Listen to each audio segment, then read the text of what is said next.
Greetings everyone, it's Anna and today we're going to be discussing my best and worst reads of 2024. I will say that because last year I was coming out of a reading slump and I didn't read with very much intention, a lot of the books that I read were quite middling. So the ones on this list, it's not an exhaustive list by any means, but the ones on this list are ones that I had the strongest reaction to. So let's start off with my worst reads. The first one I have is The Final Empire by Brandon Sanderson. I know this is probably going to come as a bit of a surprise because people really love Brandon Sanderson around these bookish parts. But for me, I think that this ends up being quite a lackluster read. Now, I don't really feel like it's a coincidence that every time I tried to read this book in the past, I ended up in a very long and aggressive reading slump. It happened to me twice. So it's actually quite a miracle that I ended up getting through this book, but I was so focused on finally finishing it just to see what all the fuss was about. I'm not going to say I hated the book. I just feel like it fell quite flat for me. I think the magic system, fantastic. The epicness of the story was done very, very well. Where it fell down for me was the characters. Honestly, I feel like they were almost caricatures, and I think that with this kind of story, and especially when you have like a ragtag group of friends, you really need the character work and the way that they are portrayed to be very, very strong. And I think that it just didn't quite work in this book. Some of them, to me, came across a little bit cheesy, like Kelsier. He was supposed to be this super charismatic leader, but he was always winking. It felt like he talked in quotes, and he just kind of seemed, I don't know, a bit cringe.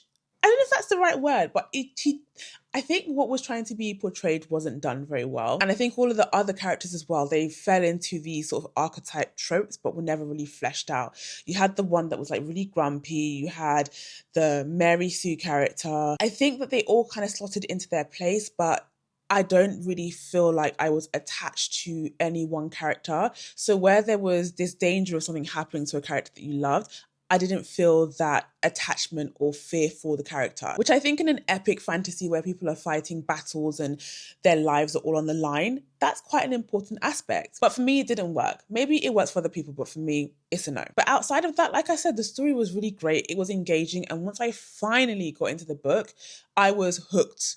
But I think for me, and in the way I like to read fantasies, I like to love the characters that I'm reading about and I want to care about them. And I think because they were just so 2D and not very well built out, it was very difficult to do so. The next one I have on this list is The Memory Police by Yoko Ogawa. Now, this is a translated Japanese book. It is supposed to be set in this nondescript island, I think in Japan, where people are under this authoritarian rule of this police force called the Memory Police. Essentially, in this town, people eventually lose their memories of certain things. So, for example, cup will become outlawed and everyone has to get rid of all their cups and then it gets wiped from their memory. I thought the premise was really cool, which is why I picked it up in the first place. And I don't think the execution quite got to where it was trying to get to. The book was very poetic in its descriptions. I think reading it was very beautifully written. And again, this was another book that once I got into it, I flew through it.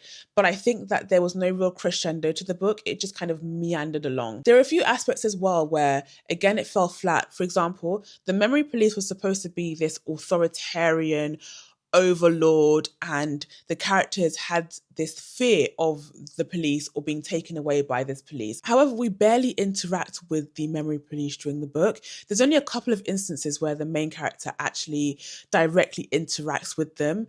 A lot of the discussions around the Memory Police and what they're doing is kind of secondhand or people talking about them, but we barely really meet them in the book. They're kind of this background character almost, which I think was maybe a bit of a miss from the author. I think overall, whilst it had a really fantastic premise, it didn't really hit the mark and therefore fell very flat for me. Overall, I wouldn't say that my worst books were anything terrible.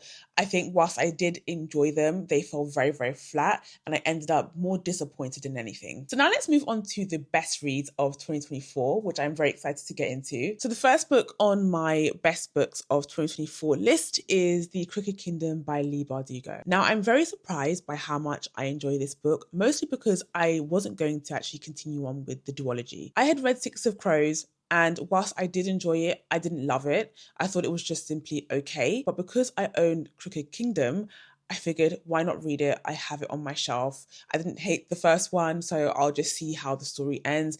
And I was pleasantly surprised. I think where we had set up in book one, it was really paid off in book two, because I know that a lot of people love the characters. I think Leigh Bardugo does characters really well. She fleshes them out and she makes you care about them. And I think with the original trilogy, you get way more of the magic system that is built up to be later paid off in the rest of the series. But I loved that she really built up the magic system, the world in the original trilogy. In the duology, we get a little bit less of that, because if I remember correctly, not everybody has a magical ability, so it really is reliant on the interest you have with the characters, which to me only really paid off in book two. I think the second book really highlighted just how close they were, the bond that they have, and I just love how much they looked out for each other. And I also liked the plot in the second book a little bit more as well. Bardugo really wove a lot of twists and turns into the second book, which had a very satisfying payoff. All in all, I would say after reading this duology, I'm going to go ahead and read her entire backlist, because I enjoy her writing, I enjoy the way she writes characters, and I enjoy the way she keeps me turning the page. The next book on the list is The Blood Trials by Annie Davenport, which is a West African inspired military fantasy. Now we're following our main character Ikenna, who is joining an elite military training program. She wasn't originally going to join the program, but she had found out or gotten wind that her grandfather's recent death may not have been of natural causes like everybody had been led to believe. Not only that, but she also has a magic power that is pretty much outlawed within this world.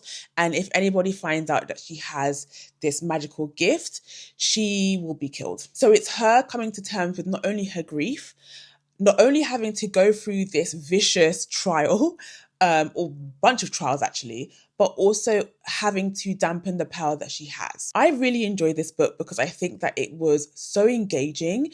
I think the author managed to keep enough momentum that it wasn't just action after action. You also had political intrigue in there as well. So I think it had a really good balance. I also liked that Ikenna was very resourceful. She was very, very smart.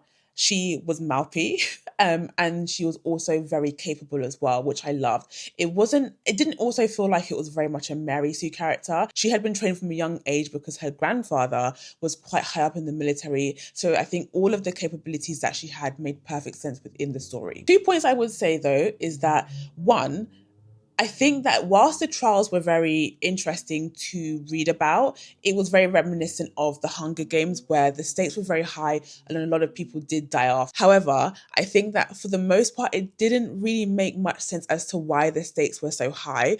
Mostly because once you see the soldiers and what they do in their day-to-day job, I don't really feel like their jobs are that dangerous. So why are the stakes so high during the trials? Especially because it seemed like they were having trouble recruiting people in the first place. Why are we killing off people that you need? I think the other point is that whilst I then moves on to start reading book two, I think Ikenna's rage and her headstrongness, I think after a while can get a little bit old, but that's in the next book. So hopefully as I continue reading on, because I haven't finished that, we kind of see some growth in her, because I think that rage and that, oh, I'm going to go off and do whatever, I think can get very old very quickly. But in terms of this book, I think it makes sense and it works. Next on the list, I have The Will of the Many by James Islington. This is the only 5-star book on this list. I personally do not give 5 stars very easily. 4 stars is, for me, like, wow, really, really good.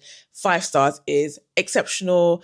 I loved it. We'll auto read the next book and we'll go off and read the author's backlist. Like, I absolutely loved it. Engrossed, obsessed, my new personality. And I have to say The Will of the Many is absolutely my new obsession, and I may even end up rereading it this year, or at least closer to when hopefully the second book comes out. We are following our main character, Viz Telemus, who is a lost prince of this empire that was taken over by the Romans in this world. Now, because obviously he's supposed to be dead, he's kind of living a life in the shadows and living by an alias. He gets adopted by a really high-ranking senator in this world. The senator needs a teen to enroll in this elite school that is on an island where he thinks something fishy is going on. I have to say, this book was non-stop action. When I was reading it, I was literally pacing up and down my flat because I felt so anxious for the characters, for the plot whilst I was reading it. I'm not gonna lie, I did actually at some point consider DNF in this book.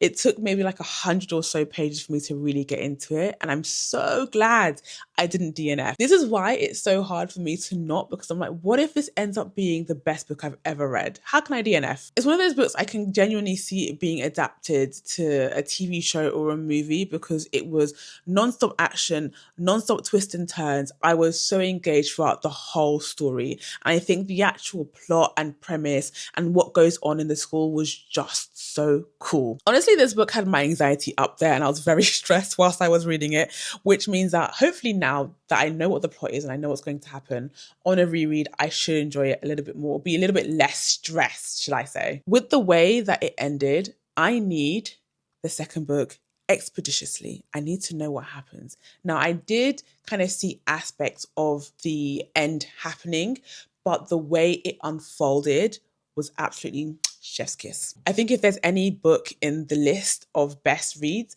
that I would recommend, I highly, highly, highly recommend picking up The Will of the Many if you haven't. It was such a standout book for me. My only negative point with this book is that I do wish the author fleshed out the magic system a bit more.